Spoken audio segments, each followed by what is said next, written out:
Hello guys, in this video I am going to show you how to check out your note in a reader mode on the Notes Writer application. But first I just want to mention, don't forget to subscribe to my channel because at 10,000 subscribers I am going to show you my whole YouTube revenue statistics and growth strategy, how to make money online. So let's jump into it.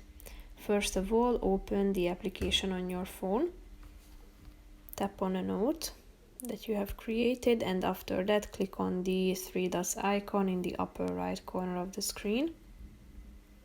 Tap on reader mode, which is the fourth option.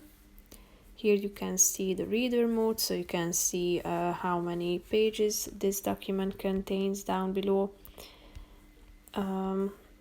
If you tap on this book icon at the top, you can skip or cancel the reader mode.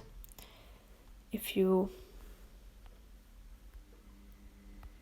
want to search within your notes or within your document, you can tap on the search bar or this search icon at the top of the screen and feel free to type in a keyword so that you can jump to the relevant part that you are looking for. So that's how you can enable the reader mode. So that's pretty much it for this video, guys. See you in the next one. Bye bye.